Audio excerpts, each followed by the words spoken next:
Identificaron plenamente y lograron detener al hombre que asesinó días atrás al chofer de un bus interno en la ciudad de Luque. Fue detenido a las 13 horas de este miércoles en la terminal de ómnibus de Asunción. Este hombre que días atrás había asesinado a balazos al chofer de un colectivo en la ciudad de Luque. Se presume que intentaba huir hacia la Argentina.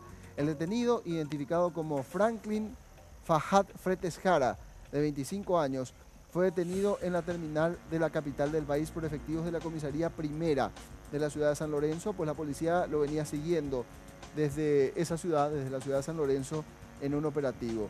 El hombre, el domingo último, ejecutó a tiros a un chofer de un micro en la ciudad de Luque frente a su hijo de 13 años, que lo acompañaba en su recorrido, y este hombre se encontraba prófugo. Fue identificado luego de que días atrás también la Policía Nacional pusiera a conocimiento de la ciudadanía un video captado, este video precisamente, captado por vecinos de la ciudad de Luque, ya que este hombre fue hasta un taller mecánico a robar vestimentas, prendas de vestir, obviamente para cambiarse y huir lo antes posible de la escena del crimen. Esto decía el policía interviniente en el caso de la detención de este sujeto.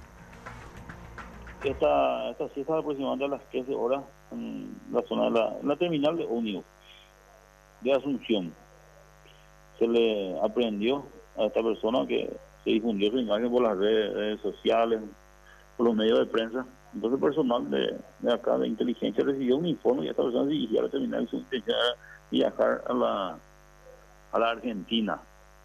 Entonces se le hizo un seguimiento y efectivamente se ubicó ahí, se procedió a la aprehensión. Fue identificado como Franklin Fahad Fretes Jara, de 25 años, paraguayo, oriundo de San Pedro, soltero, y en este momento ya está acá en la comisaría. Ya se le comunicó al fiscal de la causa. También se incautó un arma de fuego, un revólver Tauro calibre 38. Él manifestó que reaccionó porque el chofer más o menos agarró un destornillador, un cuchillo, y él más o menos se le adelantó, porque hubo una discusión entre ellos. Eso es lo que me comentó él.